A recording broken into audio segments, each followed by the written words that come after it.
15 Reasons Why Not to Become a Writer, or Mamas, Don't Let Your Babies Grow Up to be Ernest Hemingway. I suppose it's possible that a few starry-eyed folks out there have yet to be awakened from the happy notion that writerdom is only a step down on the glam scale from actordom or pop singerdom. So for the sake of any of you who are still nursing dreams of dashing off a few thousand words and promptly retiring to the easy life of contemplative bliss, double lattes, and large paychecks, I suppose it's really only the least I can do to point a few of the hard but all too true reasons why you should seriously consider abandoning those crazy ambitions to become a writer. Reason number 1, your social life will devolve into a series of mostly imaginary friends. This is a problem because you often tend to like the imaginary friends better than the real ones. Reason number 2, you will acquire a disturbing tendency of participating in in-depth conversations with yourself. This can progress to the point where you are not only answering your own questions, but also engaging in very loud arguments and, subsequently, sulking when you lose.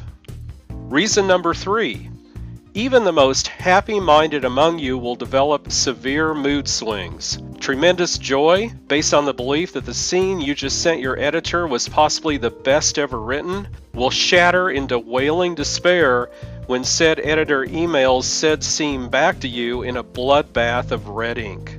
Reason number 4, out-of-control vocabulary growth is quite common. It's very frustrating when no one understands what you're talking about, even when you make a conscious effort to use words under 7 syllables. Reason number 5, symptoms of space cadet syndrome usually manifest themselves rapidly. Watch out for glazed eyes, drooling, and involuntary twitching. A sad corollary of this condition is that it often devolves to a point where you can no longer marshal any significant amount of brain power without succumbing to these symptoms. Reason number 6, normal, healthy forms of entertainment, such as movie watching and reading, become increasingly difficult due to the onset of hypercriticalness. Be warned that you will likely have difficulties finding viewing and reading partners. Reason number 7, social misunderstanding or rejection will become a sad part of life. Random comments from you will lead to social stigma, slightly freaked out expressions from listeners, and possibly even notification of local authorities. Example given, I'm having a hard time deciding whether I should just shoot Bob or push him off the Empire State Building.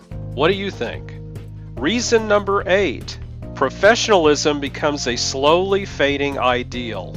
Industrious and conscientious though you may be, the pride you once took in donning blazer and tie for work will eventually degenerate into working apparel as inappropriate as pajamas and fuzzy slippers. Reason number 9, balanced diets and regular meals will slip off the schedule. You will survive almost completely on a shocking diet of chocolate and some form of liquid caffeine. Reason number 10, physical injuries will mount rapidly. Prepare yourself. Sore backsides, squinty eyes, writer's bump, desk jockey slouch, and paper cuts are going to become daily hazards.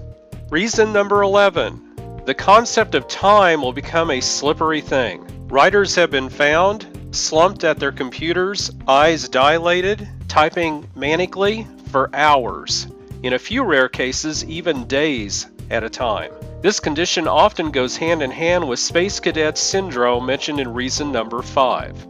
Reason number 12, reality is another concept that too often becomes warped. Instead of calling things by their appropriate names and taking responsibility for your actions, or lack thereof, you will attempt to force your own warped view onto others.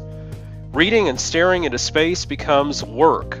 A misplaced comma pointed out by a zealous editor becomes a tragedy, and surfing the internet for hours on end becomes research.